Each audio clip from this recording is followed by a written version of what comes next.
Est-ce qu'on est obligé d'avoir les dents qui rayent le plancher pour réussir? Est-ce qu'il faut être méchant pour faire sa place dans un marché concurrentiel? Ou est-ce que la sympathie peut être un avantage pour votre business? La réponse juste après ça. Bienvenue sur Startup Now, la chaîne où on reprend les fondamentaux du web marketing pour ceux qui veulent se lancer sur le web.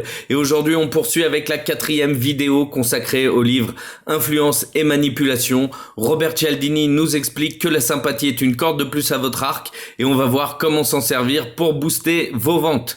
En règle générale, on peut dire qu'on écoute plus facilement les personnes qu'on connaît et qui nous sont sympathiques. Ça paraît logique.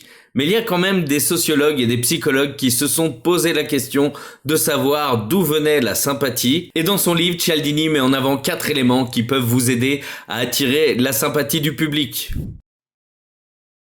Le premier, c'est de l'apparence physique, parce que selon leurs études, les gens beaux et harmonieux partent avec un avantage dans les relations sociales. Ils sont plus vite appréciés et on les aide plus facilement. C'est ce qui explique sûrement le succès de certains influenceurs, et c'est aussi pour ça qu'on utilise des mannequins dans les publicités. Et aussi parce qu'on achète un peu de leur beauté quand on achète le produit. Alors bien sûr, si vous êtes le visage de votre entreprise ou l'égérie de votre marque, vous bénéficierez d'un avantage considérable si vous êtes belle ou beau, mais ça dépend pas de vous. Par contre, là où on va pouvoir utiliser l'apparence physique, c'est dans tout ce qui concerne les illustrations de notre site web ou de notre boutique, les publicités sur les médias sociaux ou dans les présentations de nos produits. Là, ça vaut le coup de soigner l'apparence en utilisant de beaux modèles qui rendront votre marque et vos produits plus sympathiques aux yeux des gens. Mais si comme moi, vous ne pouvez pas tout miser sur votre physique, vous pourrez toujours utiliser un deuxième levier qui est celui de la similarité. Merci à toi qui as pensé « Bon, ça va, il est pas si moche ». Merci beaucoup. La similarité ou la proximité sont des vecteurs de sympathie parce qu'on a tendance à être plus à l'aise avec les personnes qui nous ressemblent, les personnes avec qui on partage le même langage, les mêmes références ou qui ont vécu les mêmes difficultés que nous. On se sent plus facilement compris et vous allez pouvoir utiliser ça dans votre stratégie de positionnement. Le positionnement, c'est la place que vous choisissez d'occuper dans l'esprit des consommateurs par rapport à vos concurrents. J'ai écrit un article complet sur comment se positionner, vous pouvez le retrouver sur le blog de Startup Now, donc je vais pas m'étendre là-dessus, mais ce qui est important, si vous créez du contenu, c'est que ce contenu reste cohérent avec l'identité de votre marque, les valeurs que vous défendez et la mission que vous vous êtes fixée. Si votre mission c'est d'apporter des solutions aux gens, eh bien faites des contenus qui apportent des vraies solutions. Si vous avez surmonté des difficultés que rencontrent aussi vos clients, partagez votre vécu, encouragez-les, soyez à leur écoute.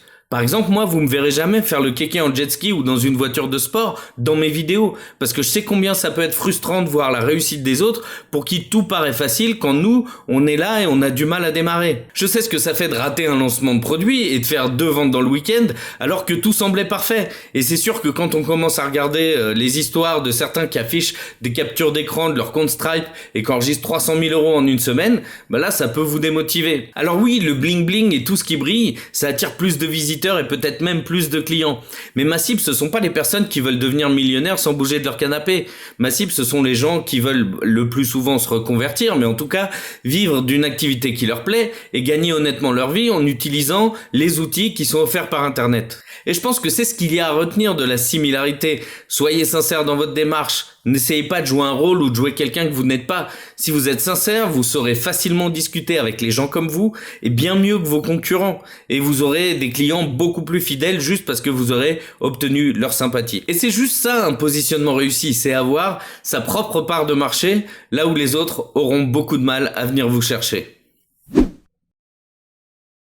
Le 3e booster de sympathie, c'est la flatterie, les compliments. Alors ça vous paraît peut-être difficile de faire des compliments aux visiteurs de votre site ou de votre compte Insta, mais si on creuse un peu plus loin, on va pouvoir illustrer ça avec la phrase qui dit « Les gens feront n'importe quoi pour ceux qui encouragent leurs rêves, qui justifient leurs échecs, qui soulagent leurs peurs, qui confirment leurs soupçons et qui les aident à jeter des pierres sur leurs ennemis. » Et ça peut nous être utile. On peut encourager les rêves de notre public, déjà en communiquant sur un ton positif, mais aussi en fournissant du contenu qui lui permet d'obtenir des résultats. On peut aussi mettre nos produits en situation réelle dans nos illustrations ou dans nos vidéos de promotion pour que notre visiteur s'imagine combien ce produit lui faciliterait la vie Et puis, on va avoir aussi tout ce qui est témoignages de clients qui racontent leurs histoires et comment votre produit ou votre service leur a été utile. L'idée, c'est de faire comprendre à votre public que lui aussi a le droit à ses résultats, que c'est possible et qu'il prenne conscience qu'avec les bonnes méthodes, il a les moyens d'atteindre son objectif. Donc, donner de la preuve sociale, montrer des vraies situations et des vraies études de cas avec des histoires de succès pour encourager les rêves de votre public. Si vous vendez des produits, vous allez mettre en avant vos produits dans des situations idéales, que ce soit dans vos illustrations ou dans vos vidéos.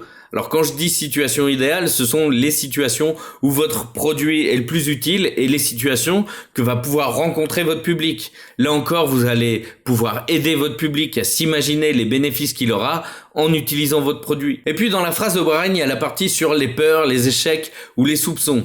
Et là, vous allez pouvoir rassurer vos futurs clients si vous prenez en compte leurs questions, leurs doutes ou si vous répondez à chacune de leurs objections.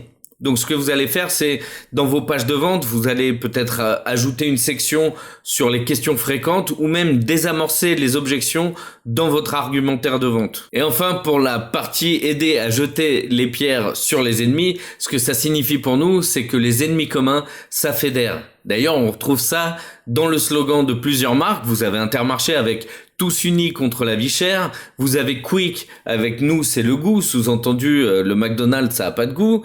Il y a aussi Petit Bateau avec à quoi ça sert d'imaginer des vêtements si on peut rien faire dedans. Sous-entendu, les autres marques sont si fragiles que c'est pour les enfants qui bougent pas du canapé. Alors il faut être subtil, on rentre pas directement dans l'art des concurrents, mais par contre, on retourne les critiques qui leur sont faites le plus souvent pour en faire notre avantage concurrentiel. Et dans ces exemples, le leader du fast-food, c'est McDonald's. Et pendant longtemps, les critiques, c'était que la salade et les tomates n'avaient pas de goût, ou que tous les hamburgers avaient le même goût. Et puis pour les vêtements d'enfants, je crois que n'importe quel parent de jeunes enfants se rend vite compte qu'à la première chute, la plupart des vêtements sont troués, et c'est à eux que s'adresse Petit Bateau. Donc mon premier conseil, c'est d'aller explorer les avis et les commentaires de vos concurrents pour voir s'il y a une critique qui revient souvent et qui rend l'expérience de leurs clients moins bonne. Si vous pouvez vous démarquer en répondant à cette critique, mettez-le en avant, vous aurez déjà un premier avantage concurrentiel. Mon deuxième conseil, c'est de ne pas chercher à plaire à tout le monde. Déjà parce que c'est impossible, mais surtout parce que vous risquez d'avoir une communication qui est trop fade pour que les gens s'intéressent à vous et s'identifient à ce que vous leur proposez. S'il y a des dérives ou des aberrations dans votre secteur d'activité, n'hésitez pas à les dénoncer. Vous avez peut-être peur de froisser certaines personnes et de perdre de l'audience, mais en réalité, vous allez surtout vous attirer la sympathie des gens qui pensent comme vous ou qui ont été victimes des pratiques de vos concurrents. Dans ma thématique de la formation et du web marketing, on voit beaucoup de personnes qui promettent de gagner des sommes folles sans presque rien faire, ou alors qui s'expatrient pour frauder la TVA et fuir le fisc, et puis la plupart du temps pour vendre des produits qui sont même pas aux normes. Et ça, c'est le modèle de réussite qu'ils vendent. Moi, je pense pas que ce soit un modèle viable.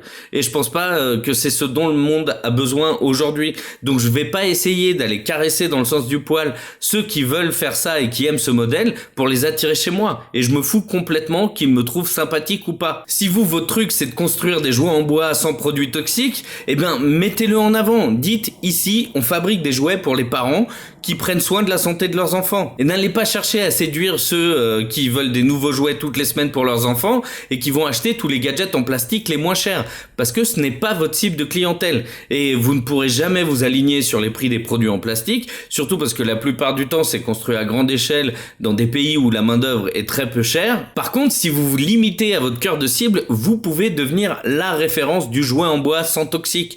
Vous pourrez communiquer sur les produits que vous utilisez ou sur votre vision du jouet durable et sain, et c'est votre marque et le nom de votre marque qui circulera sur les forums de jeunes parents quand on parlera du problème des jouets, des plastiques et des jouets qu'on met à la bouche. Le dernier élément qui peut vous aider à attirer la sympathie, c'est la coopération, le fait d'apporter son aide. Parce qu'on trouvera toujours plus sympathique les personnes qui nous apportent leur soutien et qui nous aident activement à atteindre notre objectif. Pour faciliter la vie de vos clients et les aider dans leur démarche, on a toujours la création de contenu utile, on en a déjà parlé dans les premières vidéos de cette série. Vos contenus ne doivent pas seulement informer mais apporter des solutions. Mais vous pouvez aller encore plus loin en proposant des outils prêts à l'emploi sur votre site. Vous avez des sites comme CodeCanyon qui répertorient des applications ou des extensions WordPress ou Shopify qui vont vous permettre d'offrir plus que du simple contenu à vos prospects et d'attirer encore plus de trafic vers votre site. Par exemple, si vous êtes coach sportif ou dans la thématique de la perte de poids, vous allez pouvoir proposer un calculateur de calories. Vous en avez même qui vous permettent de calculer le nombre de calories qu'il vous faut en fonction de votre métabolisme de base, de votre niveau d'activité physique. Vous pouvez aussi avoir, comme sur le site de Comgem, un calculateur d'indice de masse corporelle qui vous dit combien vous avez de kilos à perdre pour atteindre votre poids idéal. Si vous êtes dans l'immobilier, vous allez pouvoir proposer un simulateur de crédit qui aidera vos prospects à évaluer leur capacité d'emprunt et les mensualités qu'ils auront à rembourser. Et puis si vous êtes plutôt dans la finance ou les cryptos, vous pouvez avoir un convertisseur de devises ou de crypto-monnaies. Vous avez vraiment de tout. Vous avez des calculateurs pour estimer le nombre de pots de peinture qu'il vous faut en fonction des dimensions de votre pièce. Vous avez aussi des convertisseurs de taille pour les tailles européennes, américaines ou autres. Si vous avez une boutique de vêtements, ça peut être utile à vos utilisateurs et ça peut vous permettre d'aller présenter vos produits sur un plus large marché. Les licences ne sont pas trop chères, donc si c'est pertinent pour vous, n'hésitez pas à aller faire un tour sur CodeCanyon. Et puis si vous avez d'autres marketplaces comme ça pour des applications, vous pouvez les partager en commentaire. Un dernier conseil, si vous voulez attirer la sympathie du public, commencez par être sympa, abonnez-vous, et moi je vous retrouve pour la prochaine vidéo de cette série consacrée au livre Influence et manipulation de Robert Cialdini.